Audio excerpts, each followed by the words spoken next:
Welcome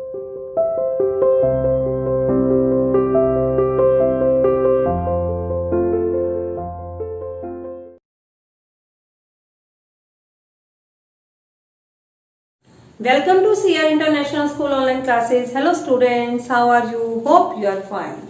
बेटा आज हम न्यू चैप्टर स्टार्ट कर रहे हैं ज्योग्राफी का, चैप्टर नंबर 7 जिसका नाम है ह्यूमन एनवायरनमेंट, मानवीय पर्यावरण, सेटलमेंट्स बस्तियां, ट्रांसपोर्ट परिवहन एंड कम्युनिकेशन संचार। ठीक है, आगे देखिए बेटा, ये जो चैप्टर है ना, इसके अंदर हम पढ़ेंगे कि मानव का पर्यावरण क्यों चेंज हो रहा है, कि मानव अपने एनवायरनमेंट को क्यों चेंज कर रहा है, सेटलमेंट्स क्या होती हैं, सेटलमेंट्स कितने प्रकार की बनाई जाती हैं, रूरल और अर्बन एरिया में डिफर प्रकार की कौन कौन सी सेटलमेंट्स हैं, ट्रांसपोर्ट, पहले मानव किस प्रकार के ट्रांसपोर्ट का यूज करता था, अब मानव कैसा यूज करता है, एंड कम्युनिकेशन, कम्युनिकेशन के कौन कौन से नए नए साधन मानव ने डेवलप कर लिए हैं, इन सब के बारे में आज हम इस चैप्टर में रीड करेंगे। तो चलिए देखते हैं।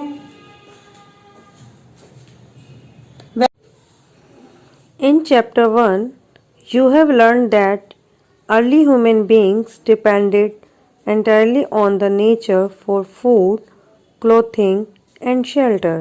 कह रहे पाठ 1 में, चैप्टर 1 में आप पढ़ चुके हैं कि जो आरंभिक मानव था, जो अर्ली ह्यूमन बींग्स था, वो अपने भोजन के लिए, अपने वस्त्रों के लिए, कपड़ों के लिए और अपने आवास के लिए पूरी तरीके से नेचर यानी कि प्रकृति पर निर्भर था।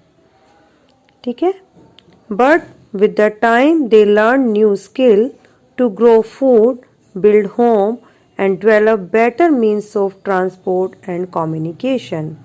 लेकिन समय के साथ साथ उसने नए कौशल विकसित करके खाद्य पदार्थों का उत्पादन किया, ग्रो फूड, उसने भोजन को उगाया, बिल्ड होम, घर बनाने एवं यातायात और संचार के बेहतर साधनों को उसने डेवलप किया, मीन्स बेहतर साधनों का उसने विकास किया। इन दिस वे, इस तरीके से they modify the environment where they lived, वो अपने आसपास के वातावरण को उन्होंने अपने अनुकूल बना लिया। अब देखो आ रहा है सेटलमेंट्स। तो यहाँ क्वेश्चन उठता है कि व्हाट इज सेटलमेंट्स। सेटलमेंट्स यानी कि बस्तियाँ क्या होती हैं। सेटलमेंट्स आर प्लेसेस, सेटलमेंट्स वो जगह हैं where people build their homes, जहाँ पर लोग अपने घर बनाते हैं। Early human being lived on trees and in caves, जो पहले का मानव था, जो पहले का आरंभिक मानव था, वो पेड़ों पर रहता था या फिर गुफाओं में रहता था। When they started to grow crops, जब उसने फसलों को उगाना शुरू किया, it became necessary to have a permanent home, तो उसके लिए ज़रूरी हो गया एक स्थायी जगह को बनाना कि जहाँ पर वो रह सके। The settlements grew near the river valleys as water was available and the land was fertile। कह रहे the settlements grew, तो बस्तियाँ ग्रू होने लगी, बस्तियों का विकास होने लगा। कहाँ पर? नियर द रिवर वैलीज, नदी घाटियों के पास। As the water was available, जहाँ पर पानी उपलब्ध था। एंड लैंड वॉज फर्टाइल, और जो भूमि थी वो उपजाऊ थी। With the development of trade, किसके विकास से? With the development of trade, व्यापार के विकास से, कॉमर्स वाणिज्य के विकास से, एंड द मैन्युफैक्चरिंग, मतलब मैन्युफैक्चरिंग नई चीजें बनाना, उसका जो विकास हुआ, व्यापार वाणिज्य और जो विनिर्माण होता है, दोबारा से पुनः नई वस्तुओं का निर्माण करना, उसके विकास के साथ साथ ह्यूमन सेटलमेंट्स बिकम लार्जर, मानव की जो बस्तियां हैं वो बड़ी होती चली गई। Settlements flourished and civilisation developed near river valleys. Settlements यानी कि बस्तियां फ्लोरिश्ड, फली फूली, एंड द सिविलाइजेशन, और सिविलाइजेशन होती है बेटा सभ्यताएं। डेवलप्ड मैंने विकास का होना, मतलब नदी घाटियों के पास ही बहुत सारी बस्तियों का भी विकास हुआ और बहुत सारी सभ्यताएं भी फली फूली। Do you know the name of civilization that grew along the bank of river Indus, Tigris, Nile and Hwang Ho? क्या आपको सिंधु, इंडस यानी सिंधु, टिग्रिस, नील और हवांग ही सभ्यताओं के नाम याद है?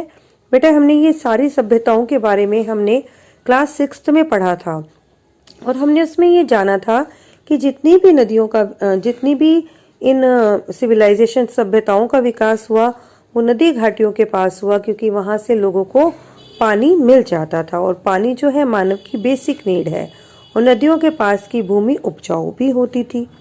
ठीक है, आगे देखिए। सेटलमेंट्स कैन बी परमानेंट और temporary.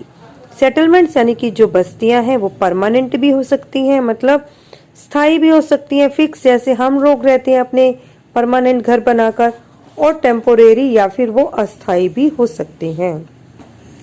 Settlements which are occupied for a short time, ऐसी बस्तियां जो थोड़े समय के लिए बनाई जाती हैं, आर कॉल्ड टेम्पोरेरी सेटलमेंट्स, उन्हें हम अस्थायी बस्तियां कहते हैं।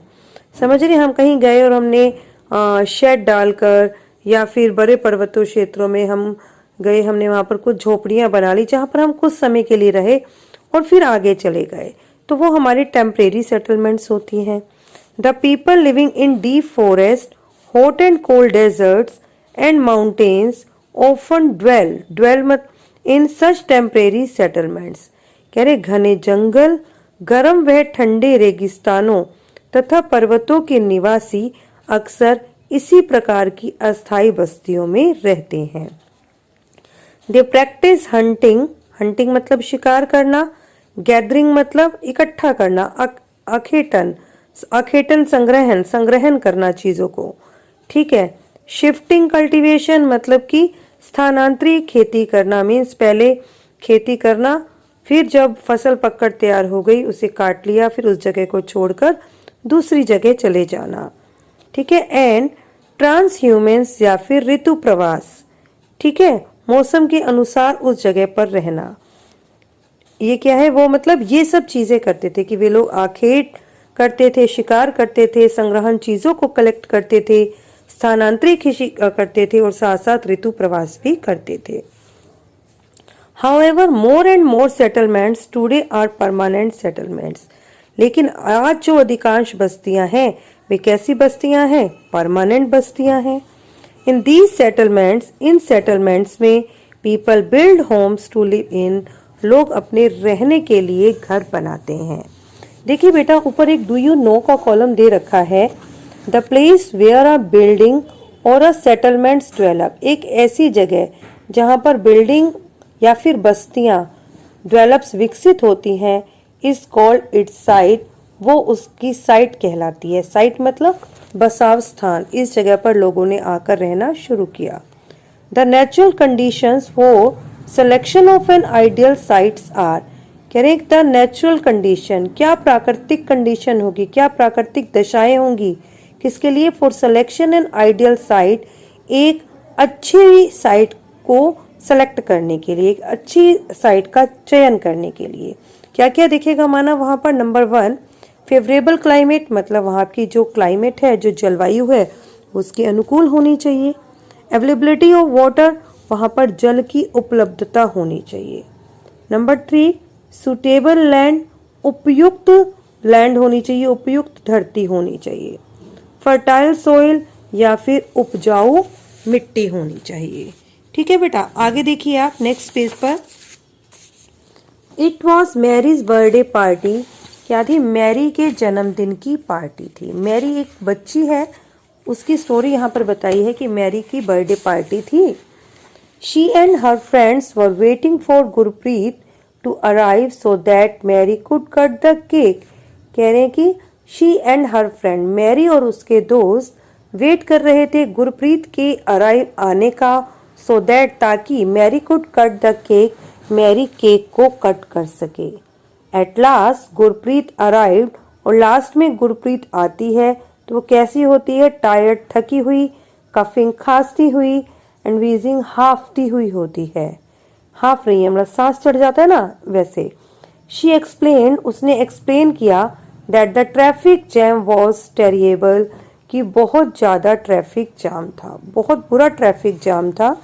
Mary's mother Mrs Thomas patted Gurpreet's back and side of. क्या हुआ कि जो मैरी की मदर थी मिसेस थॉमस, उसने गुरप्रीत की पीठ को थपथपाया और क्या कहा, और गहरी सांस भरी और कहा ओफ, the pollution in our country, our city, कि हमारी सिटी में प्रदूषण, बहुत प्रदूषण है। Prasad back and Prasad had recently come from his village. Prasad अभी फिलहाल ही अपने गांव से सिटी में आया था। He asked, उसने पूछा, why do we have such traffic jam and such pollution in the city, कि सिटी में इतना ट्रैफिक जैम या फिर इतना प्रदूषण क्यों होता है। The number of vehicle in increasing day by day due to the growing of population in the city, Mary's father Mr. Thomas replied, Mary के पिता मिस्टर थॉमस ने रिप्लाई किया, क्योंकि शहर के अंदर दिन प्रतिदिन व्हीकल्स की, वाहनों की संख्या बढ़ती जा रही है और उसके साथ साथ जनसंख्या भी बढ़ती जा रही है। Then why are people coming to the city?